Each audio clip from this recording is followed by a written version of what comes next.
السلام علیکم ورحمۃ اللہ وبرکاتہ۔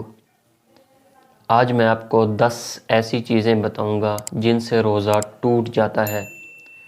ویسے تو بہت ساری ہیں، لیکن ان میں سے چند اور اہم یہ 10 ہیں جو میں آپ کو ابھی بتانے لگا ہوں۔ یاد رکھیں کہ بہت سارے لوگوں کو نہیں پتہ ہوتا کہ روزہ کن کن چیزوں سے ٹوٹتا ہے، اور وہ غلطی سے وہ چیزیں کر بیٹھتے ہیں جن سے ان کا روزہ فاسد ہو جاتا ہے۔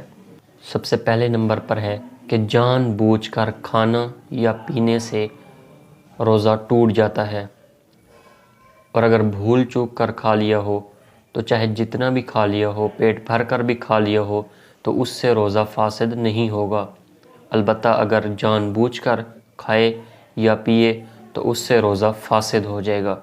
نمبر 2، ناک میں دوا ڈالنے سے بھی روزہ ٹوٹ جائے گا۔ نمبر 3، کلی کرتے ہوئے اگر پانی غلطی سے حلق کے اندر اتر گیا تو بھی روزہ ٹوٹ جائے گا۔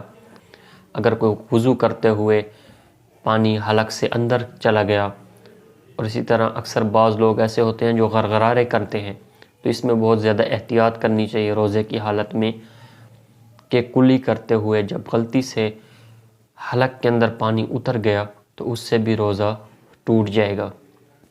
نمبر 4، مشت زنی کرنے سے روزہ ٹوٹ جاتا ہے۔ نمبر 5، جان بوجھ کر الٹی کرنا۔ ایک یہ ہے کہ خود بخود قے آ گئی، الٹی آ گئی، تو وہ چاہے جتنی بھی آئے، منہ بھر کر آئے، چاہے جتنی بھی آئے، تو اس سے روزہ فاسد نہیں ہوگا۔ البتہ اگر کچھ ایسے ہوتے ہیں جو اپنے حلق کے اندر انگلی ڈال لیتے ہیں اور خود قے کرنے کی کوشش کرتے ہیں، تو اگر اسی طرح کیا کہ خود بخود قے کرنے کی کوشش کی اور اسے منہ بھر کر قے آ گئی تو اس کا روزہ فاسد ہو جائے گا۔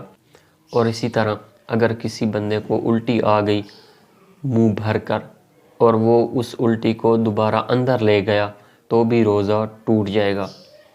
دو صورتیں ایسی ہیں جن میں روزہ ٹوٹ جاتا ہے الٹی کی صورت میں۔ ایک یہ ہے کہ اگر خود بخود قے کی اور منہ بھر کر آ گئی تو بھی روزہ فاسد ہو جائے گا۔ دوسری صورت میں کہ الٹی خود بخود منہ بھر کر آ گئی لیکن اس الٹی کو دوبارہ اندر لے گیا تو بھی روزہ فاسد ہوگا۔ البتہ باقی جتنی بھی صورتیں ہیں، مثلا خود بخود قے آ گئی، اتنی آئی کہ منہ بھر کر چاہے 1 دفعہ آئی، 10 دفعہ آئی، لیکن اس میں یہ ہے کہ وہ اندر نہیں لے گیا اور خود بخود آئی ہے تو اس سے روزہ فاسد نہیں ہوگا۔ بعض لوگوں کو یہ غلطی ہوتی ہے کہ وہ جیسے ہی الٹی ان کو منہ بھر کر آتی ہے وہ روزہ توڑ دیتے ہیں اور دوبارہ کھانا پینا شروع کر دیتے ہیں، تو وہ جو روزہ تھا اس کو بھی توڑ دیتے ہیں، تو اس سے بچنا چاہیے۔ حیض اور نفاس کے آ جانے سے بھی روزہ ٹوٹ جاتا ہے۔ مثلا اگر کسی لڑکی کو روزے کے دوران پیریڈز آئے ہیں یا نفاس شروع ہو گیا ہے تو اس سے بھی روزہ ٹوٹ جائے گا۔ بعض خواتین کا یہ خیال ہے کہ اگر ظہر کے بعد پیریڈ شروع ہوں تو اس سے روزہ فاسد نہیں ہوگا۔ یہ بالکل غلط فہمی ہے۔ اگر افطار سے چند منٹ پہلے ہی حیض اور نفاس شروع ہو جائے تو اس سے بھی روزہ ٹوٹ جائے گا۔ نمبر 7، انہیلر استعمال کرنے سے بھی روزہ ٹوٹ جاتا ہے۔ بعض لوگ دمے کے مریض ہوتے ہیں اور وہ انہیلر استعمال کرتے ہیں تو اس کے ذرات چونکہ معدے کے اندر چلے جاتے ہیں تو اس وجہ سے اس کا بھی روزہ ٹوٹ جائے گا۔ انہیلر استعمال کرنے سے بھی روزہ ٹوٹ جاتا ہے۔ نمبر 8، بیڑی اور حقہ پینے سے بھی روزہ ٹوٹ جاتا ہے، اور اسی طرح سگریٹ پینے سے بھی روزہ ٹوٹ جاتا ہے۔ نمبر 9، دوائی کی بھاپ لینے سے بھی روزہ ٹوٹ جاتا ہے۔ اگر کوئی بیمار ہے اور اس نے دوائی کی بھاپ لے لی تو اس سے بھی روزہ ٹوٹ جائے گا۔ نمبر 10، بیوی سے ہم بستری کرنے سے بھی روزہ ٹوٹ جاتا ہے۔ اگر میاں بیوی آپس میں جماع کریں روزے کی حالت میں اور ان کو یاد بھی ہو تو بھی روزہ ٹوٹ جائے گا۔ البتہ اگر یاد نہیں ہے دونوں کو تو پھر ہم بستری کر لی تو اس سے روزہ نہیں ٹوٹے گا۔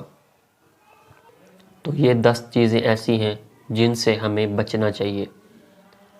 کہیں ایسا نہ ہو کہ ہم یہ چیزیں کر بیٹھیں اور پھر ہمارا روزہ ٹوٹ جائے۔